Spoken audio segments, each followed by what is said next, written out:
Yeah. 6 weeks we've been doing it, right? Yep. My 6. my guest today, Mackenzie McNamara. Mackenzie, welcome. Good to Hello. see you, honey. You did. Today is Valentine's Day. Hope you guys are all doing something with your Valentine. I am not. I actually have to work today. I don't work on Sundays, but everyone else at my job has a Valentine's Day date, and I have to work. So that's the story today. um, Today, we're gonna talk about horror movies that aren't quite horror movies. Those of you listening live, thanks for chiming in and listening. Those listening at a later date, thank you as well. I appreciate it. Mackenzie and I go way back, and we're both horror movie fans. And I we as you if you've been following the show, we've been trying to get her on for a couple of weeks now, and now she's on, and I appreciate that. Mackenzie, horror movies, Valentine's Day, you're a horror movie fan. Mm-hmm. Where did you get the horror movie bug? What happened that you said, like, oh, I like scary shit? I think it was the first time I think I experienced a horror movie was so scarring Sure. that I just wanted to find something that was just as scary, as morbid as that is. Sure. Almost like I don't understand this feeling. Let me try to feel it again. Yeah. Okay. And I have been chasing that feeling. I don't remember how old I was. I was probably 6, 7. I was young. Mm-hmm. But yeah. So I've been trying to chase that feeling ever since, and I just hasn't really worked out. I just enjoy them. Sure. No, I get it. I totally get it. That's the thing with certain genre movies is when you're young, you have like it affects you. Like for me, it was Star Wars. It affected me in a certain way. Other people, other movies affected me, but like there's almost like that high that you want to recreate. And 100%. Yeah. And so it's weird. Someone else's art needs to affect you in a way that moves you emotionally. It's almost like 3 ways away from it. Mm-hmm. So it's hard to replicate. You almost have to just keep on looking for it until you find it, because you can't cultivate it yourself. That's one of those things. It's a difficult thing. So I will tell you this. What was your first horror movie that you remember watching, if you remember it, or that at least made an imprint on you? So the scarring thing that I was talking about, I didn't sit down to fully watch the movie, but it was Uncle Steven showing me the exorcism scene in The Exorcist. Uncle Steven, Steve-O, Jesus Christ, dude. What are you doing, and man? I think I was about 6 or 7, and I remember one of the scariest movies of all time. Yeah, sure. Yeah, and showed me that scene. And of course, Aunt Erin, Aunt Boo, Mom flipped a shit. I mean, sure, absolutely. Yeah. And I kept them up all night because I kept screaming and crying and waking up because I was sleeping, I believe, at Aunt Boo's house at the time. Mm-hmm. And it was this dark, almost attic-like room. And I just remember I kept seeing that bitch Reagan in the corner. Sure. And I can see him like, Mackenzie, this is one of the scariest movies that you would ever have seen. And I remember when I saw it back in 1979 when I had just eaten some more tater tots, And I just went to the theater.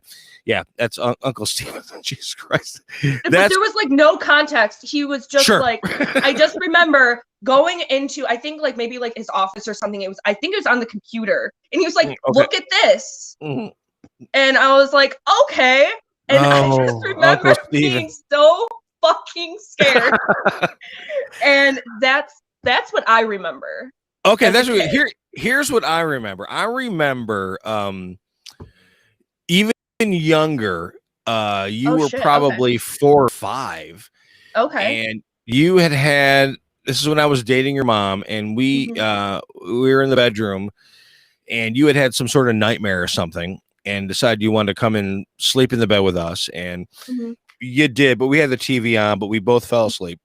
And I woke up at like 3 o'clock in the morning, and you were like dead 100% awake watching Poltergeist by yourself. Like the skeletons are coming out of the pool and shit. And I'm like, what the fuck is this on? Oh my God, what are we doing? And you're just like staring at the screen like Carol Ann. Like really weird. I'm like, oh no. Oh no. How is this? Oh no, we can't.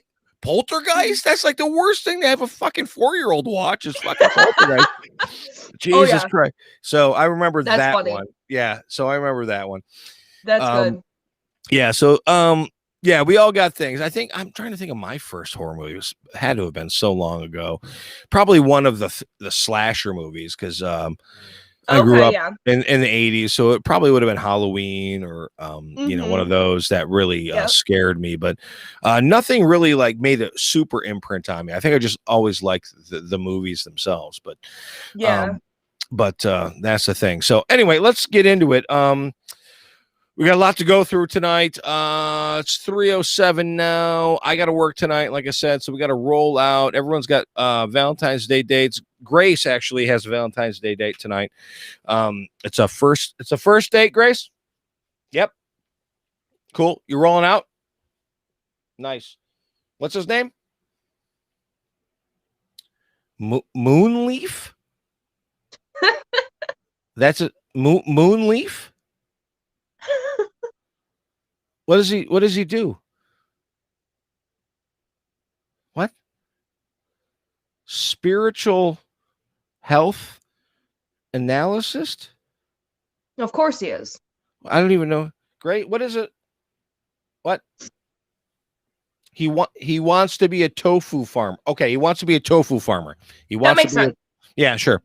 Grace, there's no such thing as we'll talk about that later. Okay, hon? Yeah, no, tofu farmer. What do you guys? We'll talk. What are you guys doing? Apple orchard. Okay, honey, it's 11. It's 11 degrees. 11. Apple. There's no apple. Wear your coat. Yeah, no, dress differently. Yeah, I mean, but why apple? Oh, the circle of life. Okay, listen, Grayson. Good luck. Remember the thing of the pepper spray? Gotcha. Hold that, and then I would, if I were you, just drive separately here. Yeah, don't carpool. Just drive separately, and then just give me a text every couple hours. Just every 20 minutes. Give me a text. Just let me know you're okay. Maybe 15. Every 15. Yeah, that's probably better. Every 15. Apple orchard. It's 11 degrees.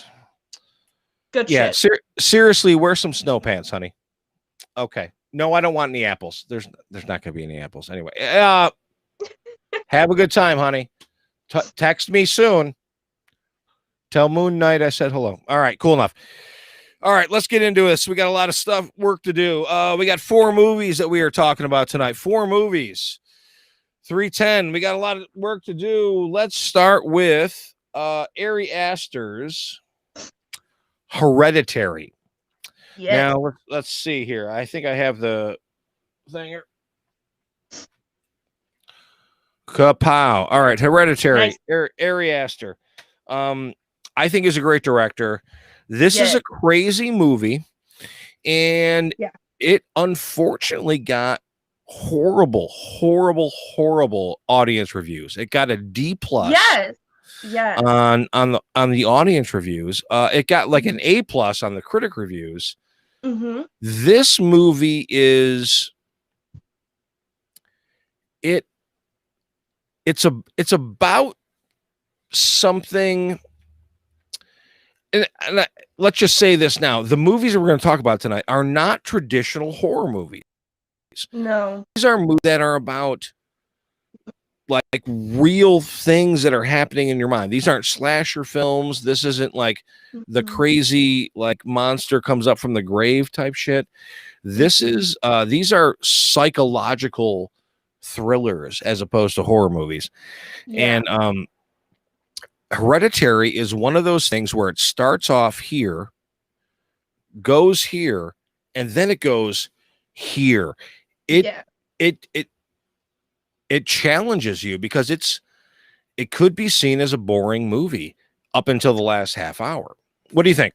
Absolutely. I mean, yeah, absolutely. I'm not gonna lie. When I first watched this film, I didn't know how to feel about it. When it first came out, I was super intrigued. I thought it was going to be a more traditional horror. Sure. I think that's also how they advertised it. I don't think it was. They advertised it wrong. Yeah. In fact, the filmmaker and the studio says like, we advertised this wrong. We're sorry. We're sorry. Yeah. So I think that might have been a lot of the reason why audience reviews were low, including myself. I didn't like it. But this was like my third time watching it, and I like it even more and more every time that I watch it. You find more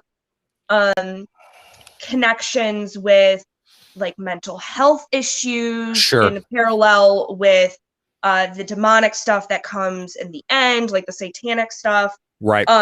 It's very interesting, and it keeps you intrigued if you go into it with an open mind and know that it's going to be weird. I like the way that you said that you watch it a few times because it's a lot of the stuff is very subtle. Yes. It doesn't punch you over the head with it. It's little threads start getting pulled away from that sweater, and it starts to unravel. It's about a family falling apart, really. Yeah. I mean, you could take away all the supernatural devil, whatever the devil's name. I wrote it down here. Paimon, like that's behind the whole thing, whatever. But you could take away all that, and it's about a family fucking falling apart. Everyone is just losing their shit for good reason and bad reason, but it's about everything just collapsing in on itself. And part of it is like you said, it's shot really cool with these really wide shots, and then they do this thing where the mom, the Toni Collette character, who I think should have been nominated for an Oscar, she is so good in this movie. She was fantastic in this. It is chilling to watch her performance. You watch her performance and you feel like you've been punched in the chest. Like she's going fucking bananas. And like she's going crazy. Absolutely. And you watch this and you feel it, and she is losing her shit. But her job is to make miniatures. And so it like has this thing where there's someone outside pulling the strings of the thing, like that's the metaphor of it. And I'm like, that's brilliant. You know what I mean? Yeah. And she's recreating that stuff. Let me go to my notes here. Yeah, the camera work, Toni Collette, the whole cast is good. The Charlie character, the little girl with the click thing, the older son, which is creepy, by the way, that clicking.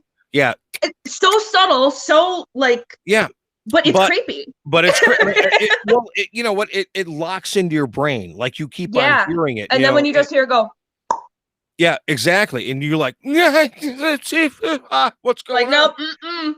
Yeah, I mean, there's something wrong with that little girl to begin with. Sure, I mean, she's cutting the heads off of birds and shit like that, but it doles out the information in a slow way, so you don't know. You only know exactly what Toni Collette knows. It doesn't tip the trick too early.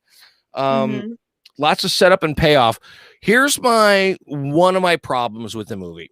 All right, so we set up early with Charlie, the young girl, is Yep. allergic to nuts, right? Correct. Yeah. And then there's a night where the older son is going to go to a party, and the mom says, well, you got to take your sister with you. And they go to this party, and we cut to the party, and someone is like chopping 17 pounds of fucking nuts. Like like, I don't know how many high school parties you've been to. I don't know how high school parties you've been to, but I've never seen, you know what? We're gonna drink some beer, we're gonna smoke some weed, and we're gonna make a triple nut cake. Like nobody ever does that. So it's like it overdoes the nut allergy thing, which leads to one of the most horrifying scenes in the movie, where she eats the nut cake, and they're driving, and dude, that head popping off is not cool. And not to mention, it's what Ari Aster, I think, does best. There's a parallel a lot with Midsummer too, which we'll talk about later. Sure. Where he starts out with a death, like in both movies, like starts out with a death that like you don't really like, you're not really expecting, and you're just like, what the fuck? I thought there were going to be a character in this, like throughout the whole thing, which they are, which Charlie is technically, but not physically. Right. But that starts a ball rolling that you didn't even think that there was a ball. Like in left field. Yeah, and, left field. Absolutely. And at first, I didn't really understand like what exactly just happened, you know? Yeah. And then, and then you get it. And that kid, the son's performance, once he realizes what happened, and he just like stops the car and starts to freak out, is just fantastic acting. I think acting. He's a really great actor. He is. Nat Wolff. Is that his name? Or is it Nat or Alex? Alex Wolff. Okay, yeah, him. Toni Collette, obviously. Charlie, the clicking girl, is great. Gabriel Byrne as the husband, as the straight man who is just trying to keep it all together. He doesn't even know what the fuck's going on. He doesn't even fucking what's going on, but he's trying to keep it together. He's like, everyone relax. We can figure this out. Which would be one of your people in your family. There would be that one person that would do that. Yeah, there would be. Yeah. So I think that this movie about a family that is slowly going nuts is pretty much as well done as you could do it. And don't get me wrong, it goes into supernatural stuff and whatever, but it seems real enough. It seemed I bought it. You know what I mean? Like I felt like it was real enough for me to buy the movie on it for sure. Yeah, absolutely. And again, with the parallels of that with the mental health of just everyone falling apart. Everyone falling apart. I like how they did that. And they really played into the mental health, and you don't really know, is Toni Collette just going fucking crazy? Is she going fucking crazy? She is. Because they set it up early with her mom being like really manipulative and fucking everything up, and she's a sleepwalker. And then her brother had schizophrenia. Right. And is it because himself? Yeah, is it because the mom was trying, or the grandma was trying to like pump that information into him and he couldn't take it or whatever? Or was he actually just schizophrenic, or is it both? Exactly. So I love the fact that it leaves a lot open, but it also wraps up the story, which I think is cool. And this was clearly somebody took a lot of time to write this fucking movie. They, this was not like you got 3 days to write this script. Go. No, they definitely thought this one through. There was a lot of aspects to it. And subtleties like what you were talking about. Yeah, exactly. So it's of over the last like 10 years for sure. This is one of my favorite horror movies. And again, we're talking about horror movies that really horror movies. There's some horror. There's some fucking terrifying fucking vision stuff. Oh, absolutely. But it's her almost banging her head, like, and like psychological thriller. Yeah. With horror aspects. Correct. I mean, that's kind of what I'm thinking.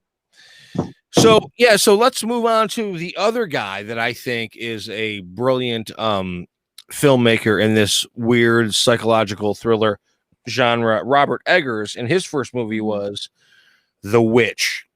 Yes. Now, The Witch is a period piece, and Robert Eggers is such a fucking nerd that he does all the costumes right. He does all the language right. You are watching the movie and you're not really even fully understanding what they're saying because they're talking like 1600s English that doesn't make sense. It's I watched it with subtitles, to be honest. Yeah, no, and I would, and even then, it's kind of like sure, and I would recommend that because it's hard to watch. It's really weird, and it's shot again really weird. It's shot with a weird filter. It looks like it was shot on like 8mm. There's no color to it. Everybody it's very muted. It's very muted. Everyone's wearing like really muted clothes. There's no colors to the movie. No. But it's got, again, some great performances. Anya Taylor-Joy, who I've grown to love between this and I loved her in Split and Glass, and she's great in that chess show. Queen's Gambit, she was absolutely fantastic in that. Fantastic in that. So this is one of her first roles. The dad is fantastic as he just stands as the sin pride. That's his character. Even the little twins are like annoying little fucking pricks, and oh my god, I would have left them at the first village, to be honest. And then the mom, who was just like crazy person, and that's the same woman who was crazy boob lady in Game of Thrones. Yep. So she plays almost that same character where she's just like wrapped up on what can I do? Cuckoo for Cocoa Puffs. Yeah, exactly. But the film is shot so, I don't know, what's the word? Honestly, the film is shot honestly. Yeah. It feels, for something supernatural that involves a fucking witch, and it's not a spoiler. The witch shows up in the first fucking 20 minutes of the movie. It feels real. It feels real. It's terrifying because it feels real. Yeah. And I really like Robert Eggers' style of directing as well. I noticed this in The Lighthouse as well. He shoots their reactions before you see what they're like reacting to. Yes, exactly. Yeah, good call. Which I really like. It just makes you think, like, what the fuck are they looking at? Like, what, exactly. It amps you up. It amps you up for sure. It draws you into the screen. You're like, what? Yeah, there's no like jump scares or anything like that. I fucking hate jump scares. Yeah, they're so cheap. It's just expected, and so I really like Robert Eggers' style, where it's more about the characters and how they're feeling rather than trying to like scare you, I guess, like the audience. Absolutely. But I really like his directing style in that way. Yeah, absolutely. So, and there's what's cool about The Witch is it's really open for interpretation. There's a lot of like unanswered questions, which I love. I go back, John Carpenter is one of my favorite directors, and a lot of his movies are like, I'm not going to tell you everything. I'm just going to end the movie. Fuck off. But like, so like, is the witch coming in because of sins? Well, obviously every character has some guilt. There's lots of guilt. The younger kid has lust. There's a wrath. It's 7 deadly sins. Is that what we're doing? Because you can figure it all out if you want to do it that way. Quite possible. Yeah, exactly. There's gluttony, there's sloth, there's pride, there's envy, there's lust, there's wrath, and there's greed. It's all in the movie. Is that what he's trying to do? I'm not sure. But this is a movie. Think about that. Yeah, me neither. Until I watched it just yesterday, and I'm going like, "Oh, are we doing that?" Because I mean, part of the theme is the family is cursed. Once the baby is stolen, and it's an unbaptized baby, which makes witches fly. If you have an unbaptized baby, you can fly if you're a witch. But also the theme is like I don't have anywhere to go. I don't have a place in the world. Someone's going to give me a place in the world. Yep. Have that. Maybe that place is these witches. But it's better to belong than to not belong. Yeah. Yeah. And this brings me into the next movie, which would be Midsummer, which has a very similar theme, which is a movie about a girl who has lost everything, is trying to lean on her boyfriend, who is a dick. I fucking hate him. I know. Oh my God. I didn't realize how much I hated him until I rewatched it this past week. You gotta watch it 2 or 3 times, and you realize, again, he's the villain, but he's not like the villain, like he stabs people or like, whatever. He's just a fucking dick. And she needs someone to lay a head on. She needs support, and she's looking to him for that. And he's pretty much just doing this the whole time. And this is him. Yeah, exactly. But he's doing it in such a subtle way that she doesn't realize he's doing it that way. He's not saying until right. However, like, she needs, I mean, trust me, if you watch the movie, like, her sister and her parents are dead because her sister's a crazy person, and she needs, but he doesn't have the balls to break out. And like, it's this perfect storm of just Jesus Christ. She needs a shoulder to cry on, and he cannot give it to her. Again, like the witch. In The Witch, the Anya Taylor-Joy character is being attacked, and then it's like, hey, you want to be part of the bad guy team? She killed her mom because her mom's just coming at her, and she's just like, you know what, bitch, let's roll. Let's roll. Go. Exactly. Fuck you.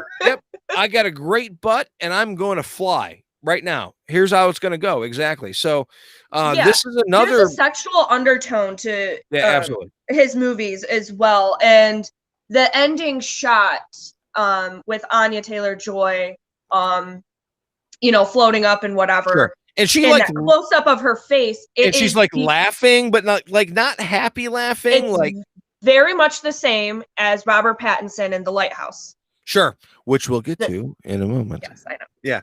But yes, it's very much almost the same shots. It's almost like not a happy laughing; it's a revelation happening, a happiness, like oh, I get it now, like that kind of thing, which I totally dug. But yeah, so Midsummer is a weird movie on a lot of levels. The number one level is it's a psychological horror movie shot in 100% daylight with 100% light. There is no darkness. There is no nighttime. It's one of the most beautiful movies. It's gorgeous. I've ever seen. Yeah. And the most fucked up shit is going down, and you almost don't realize how fucked up it is because it's shot in just such a beautiful place, and everyone's wearing flowers and shit. Everything looks just gorgeous, but everything is just so like down low, evil and weird. It just I'm watching the movie going like, oh, this is fantastic. Oh my God, no. Like you lose it a few times. It's a crazy movie.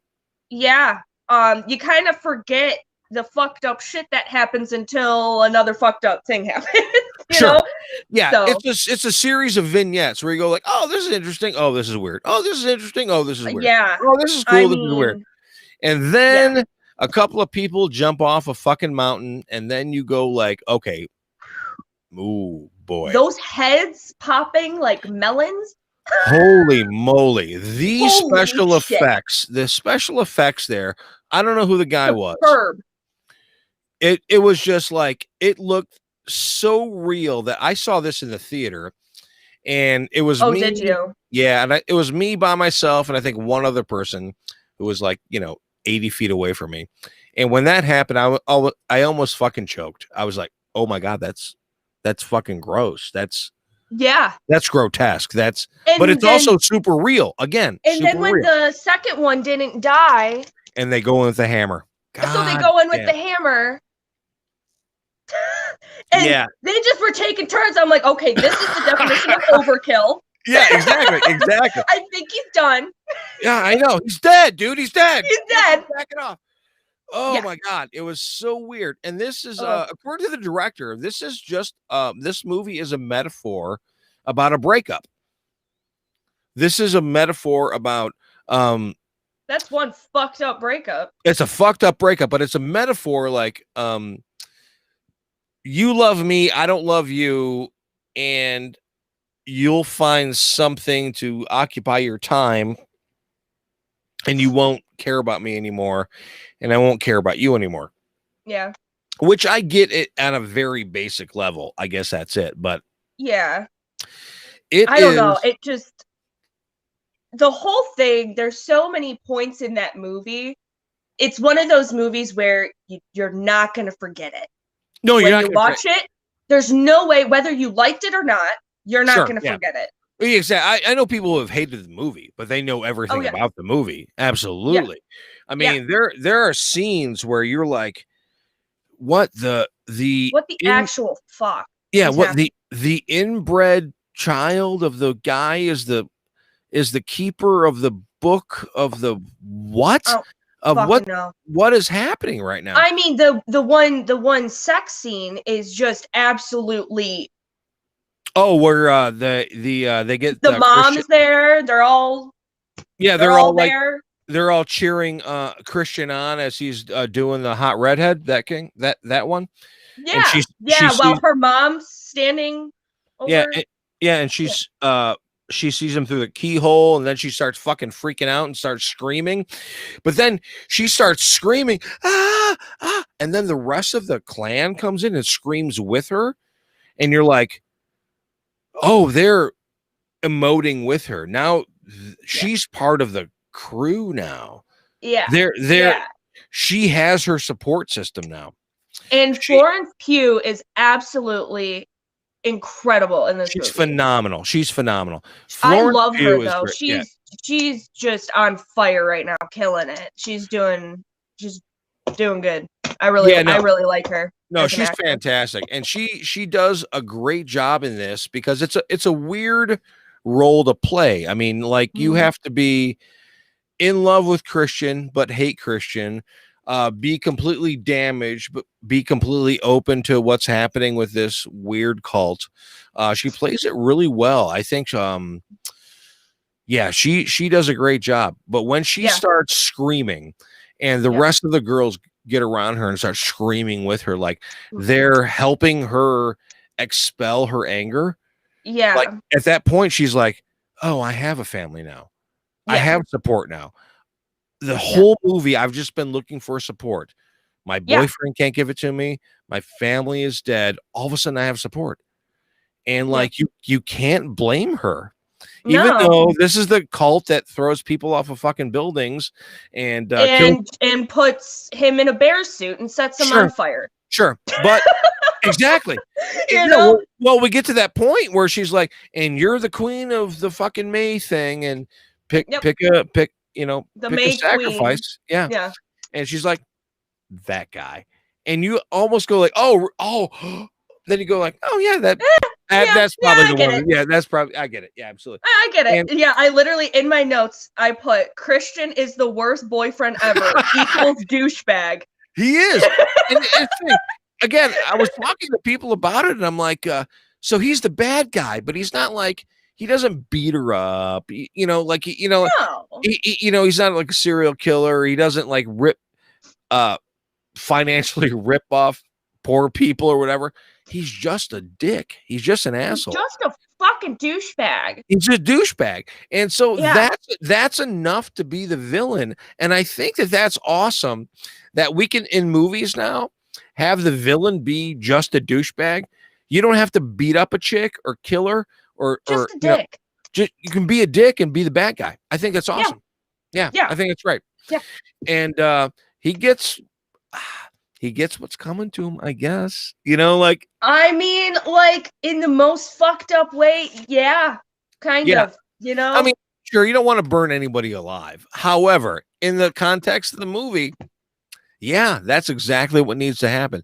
And I love that there's lore to it, like every 90 years we do this and, whatever. And this guy. And all the drawings everywhere on all the buildings. All the drawings are really, really dark. Yeah, and I guess if you really dark.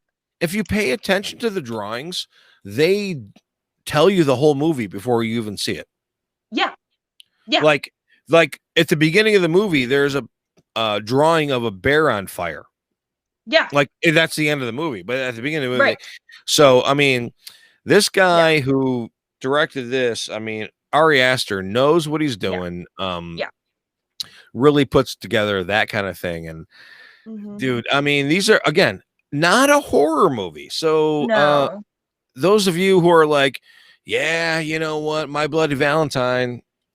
Now, I mean, don't get me wrong, I love those movies too, but this is a different kind of movie. It really 100%. is. Yeah. It's hard to explain. Yeah. No, but it's Midsummer was probably, I would say, probably my favorite of the four. Of the four? Okay. I thought it was Hereditary, but talking about it more, I really, Midsummer just stays with you. Yeah, and I like that. Yeah, I hear you, because Midsummer is the most impactful of the four. Midsummer, Hereditary is most impactful of the four. Midsummer is the most like, oh, I got to think about this of the four. Like, everything, like, more you think about it, like the layers build, and you're like, wow, this is deeper than I thought it was going to be. Yeah. Like, you watch it the first time. Now, I guess, and I've tried to find it, and I got fucked over a few times trying to order it. There is a director's cut that is 30 minutes longer. The movie's already 2.5 hours long. What? There's a director's cut of this movie that is 3 hours and change long. And I've tried to find it. I cannot find it. No shit. And the reason that they cut it is because the 30 minutes that they cut happen at night. And the director said, like, we want nothing to happen at nighttime. No darkness, which I appreciate that, like, director thing. Like, the whole movie happens during the day, which makes it creepy in a weird way. Yeah. But there's a 4-hour cut of this movie. So we'll see if we can find it. Oh my gosh, yeah. Let me know if you find that. I'm gonna want to watch it. I've tried to find it. I've ordered it, and I ordered it from a Australian DVD company, and I got the regular cut, and I had to send it back and all that jazz. So, but anyone who has the 4-hour director's cut of Midsummer, please, gonna need that one. Give me a link on this one. What else could they have done? Jesus. I know it's already long enough. I mean, it's a long movie. It really is. But if you see interviews with the actors, they say like that was one of the most scarring experiences of their stressful life. Yeah, exactly. Like they were like, Florence Pugh was like, I'll never do this again. Yeah, exactly. Yeah. I loved it, but I'll never do it again. Exactly. Yeah, pretty much. Yeah. I mean, but again, an excellent movie. All right, we got one more, and this is the one that I wanted to talk about the most. And this is The Lighthouse. Now, The Lighthouse, of these four movies, so Hereditary has a beginning, a middle, and an end. The Witch has a beginning, a middle, and an end. Midsummer has a beginning, a middle, not quite an end, kind of an end. The Lighthouse has neither a beginning, a middle, nor an end. It has not. I've watched this movie. What happened 4 fucking times now. I have watched the movie 4 times. I have done YouTube videos on like The Lighthouse Explained and all that kind of stuff. this movie is so goddamn bonkers Yeah. that every time I watch it, I equally want to watch it again and never want to watch it again. I don't get it. I don't. Yeah. I want to watch it again, but it's gonna be a while. Sure. Yeah. Yeah. Take your Um, time on this one for sure. Yeah. when the first time I watched it, I'm not gonna lie, I watched the first half of it. I took a couple hour break, like clean the house, whatever, and then I watched the second half. And the second half, I felt even more delusional afterwards than the first half, Sure. if that Yeah. was possible. Um, Right. you felt very confined with them, the way that it was shot. It was black and white. It was only those two actors. Sure. And you And could tell that it was an incredibly small set. They were confined. They were the literally aspect, confined. yeah, the aspect ratio is like 4:3, so it's really Yeah. small. So it's not a widescreen. It's Mhm. essentially, look at my picture on this, folks. See how tiny Mhm. that square is around me? That's how it's shot. It's really Mhm. Yeah. confining. It makes you feel uncomfortable the whole movie. Yes. Yes. Extremely, extremely uncomfortable. I also like how Robert Eggers shot this one again with the showing their reaction to something before seeing what they're reacting to. Sure. They did Yeah. that quite a bit. They did that with the scene with the mermaid, Yeah. with Robert Pattinson, Right. one of the scenes. And he's doing, And yeah. then I got a very much like almost just like old school horror shots from it as well. I thought it had like kind of old school black and white horror aspects to it. Yeah. So Like from what I understand, Hitchcock yeah, from what I in a way. understand, yeah, from what I understand, they shot on that black and white, but they shot on a very specific black and white film where Yeah. they needed super bright lights to expose the film. So the shots were shot in complete darkness, where one light was lighting the shot. So if they're eating dinner at the table or drinking or whatever, that lantern, that it looks like it's just a lantern, that's like a 14,000 watt bulb, because that's what it has to do to expose Wow. the film. So Right. the actors couldn't see each other. They're just acting, like they do this very weird thing, and you can see that the film like picks up every like imperfection in their face and Mhm. everything, every wrinkle or whatever. Every wrinkle, every pore, Yeah, yeah. yeah, yeah. Makes it very gritty and very Yeah, real. exactly. Um, Very good, almost like documentary, almost. But you know what I'm saying? yeah, but then you realize well, no, you don't really realize what the fuck's going on because you have no idea what the fuck is No, going on. no, until never.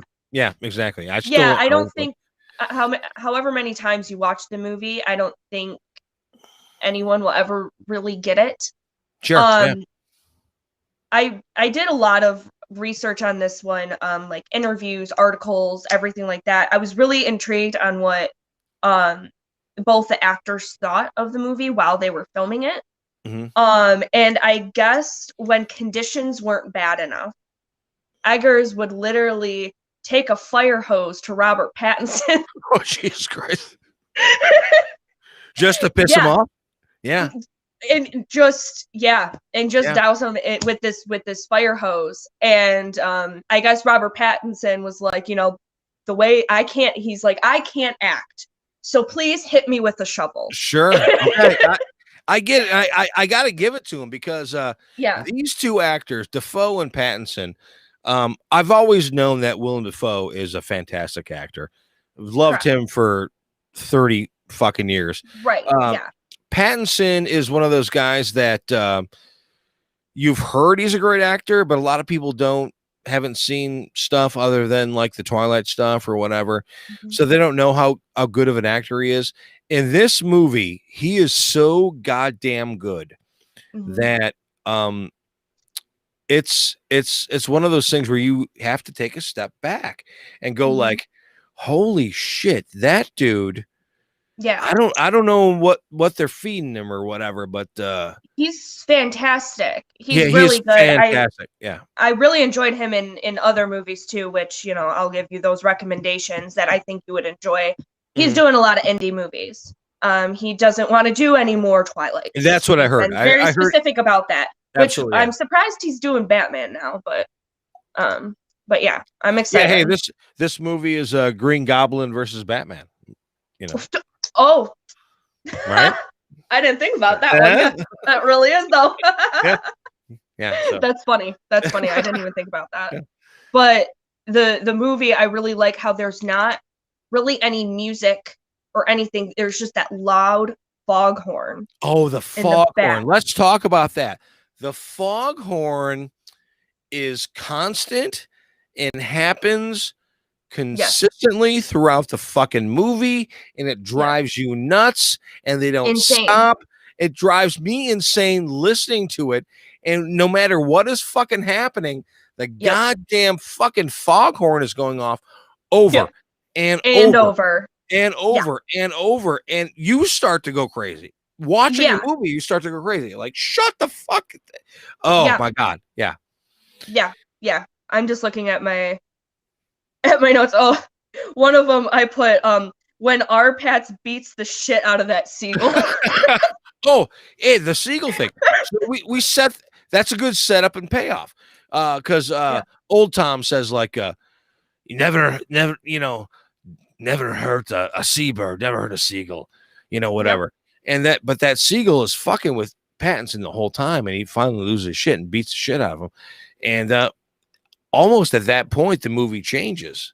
He finds a lobster trap with the guy's head in it, with the same eye is missing or whatever, and then it goes into like that was like the I think the middle of the movie. Yeah. I think we could call that the middle. Yeah, that was end of Act 2. Yeah, absolutely. Yeah. Right. Sure. Yeah. So after the 40-minute mark is where things hit the fan. Yeah, absolutely.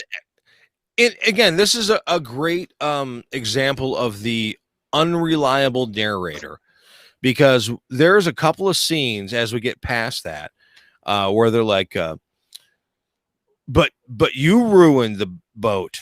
But no, you ruined the boat. But no, you ruined the boat. I'm coming at you with the axe. No, you're coming at me with the axe. No, I'm coming at you with the axe.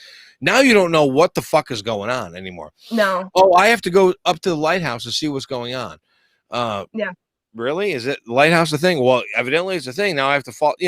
Like everything just goes fucking bonkers. Just bonkers. I'm gonna put a leash on you like a dog and lead you to your grave.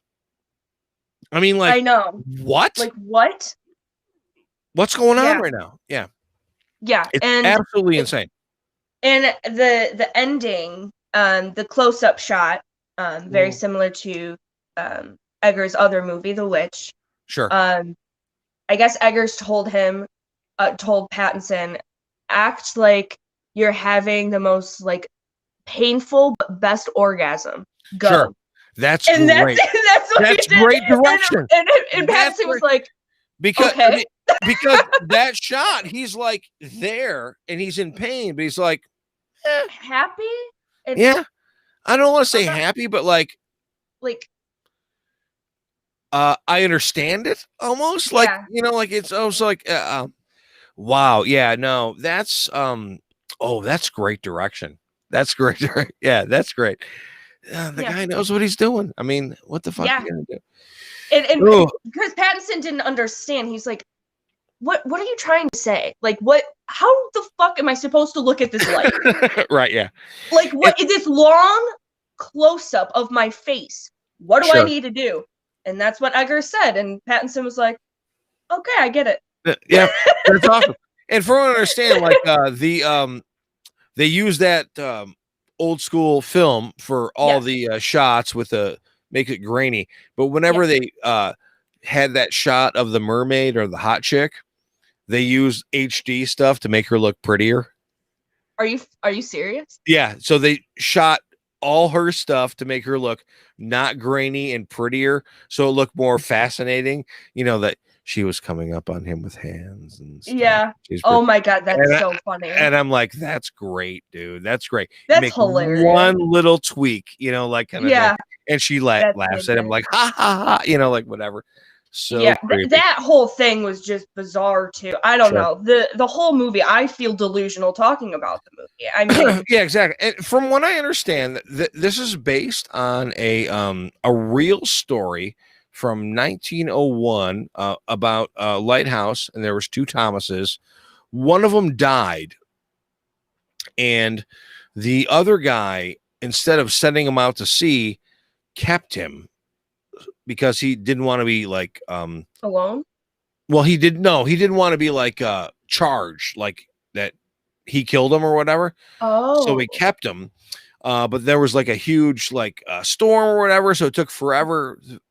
So this guy lived with the corpse for 3 months or whatever, and the guy went fucking nuts. So there's a wow. Yeah, I didn't know that. Yeah, it's worth looking into for sure. Yeah, definitely. Yeah. Oh my God.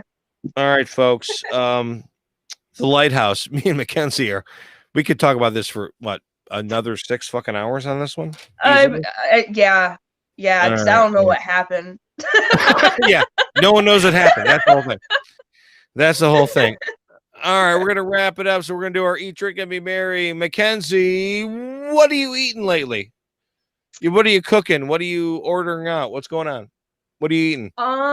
Well, currently I'm eating, Mom will be proud, hot Cheetos. Yeah, that's a very mom thing. Absolutely. And a cherry Coke. And a cherry Coke. So this has pretty much been my diet throughout quarantine. Sure. Yeah. And pizza. I can't argue with that. Yeah, absolutely. Yeah, not much cooking. Sure. I should cook. Gotcha. But what are you drinking? What are you drinking? I'm really enjoying Stella ciders. Ciders. Okay. Yeah. Cool. Mm-hmm. Yeah. Right. Yeah. I'm really enjoying hard ciders. Yeah. Hard ciders cool. I got 2 at my bar. I have a cranberry and a mango habanero at my bar. I'd like to try those.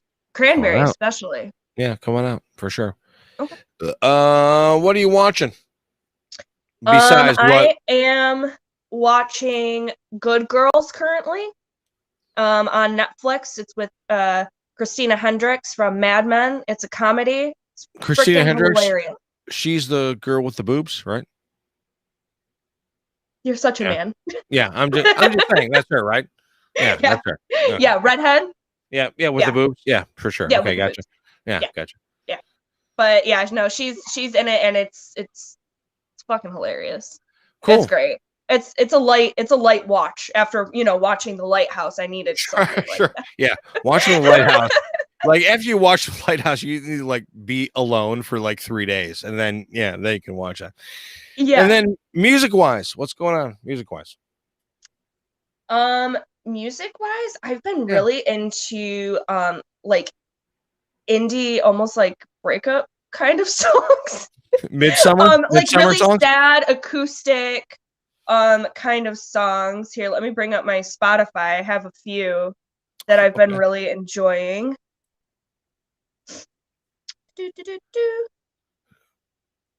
I just rewatched A Star Is Born, the new one with Lady Gaga, and those had some good Nana loves that one. That's Nana's favorite. I'm sure movie. She does. That seems like a Nana movie. That's a very Nana movie. Yeah, right. But I've really been enjoying a song called Anchor by Novo Amor and Medicine by Daughter. You got me on both of those. I'll check them out for sure. Yeah, so indie slow song. But that's what I've been listening to lately. Pretty much it. Yeah. So there you got it, folks. All right, 3:54. We're about done. Let's see. Any questions or comments on these movies? Please let us know. Me and Mackenzie will comment on all the stuff that happens on all the platforms that we have here. Mackenzie, thanks for coming on tonight. I appreciate it. Thanks for having me. Of course. It was nice seeing you. It was good to see you as well, Yep. honey. Next week, not sure. Could be just me by myself. Could be could have Spielberg. You don't know. Who knows? That's the gig. Looks like I just got a text from Grace, so I'm gonna have to. Oh boy. All right, I gotta get out of here. Grace, just that guy. She doing okay? Well, we'll see. We'll see how it goes. Thanks everybody. Thanks for joining us. Thanks, Mackenzie. Bye. Thanks to Grace. We'll see you guys next week. Everybody good in the hood. We'll see you next time. Thanks from the Slick Institute. Bye.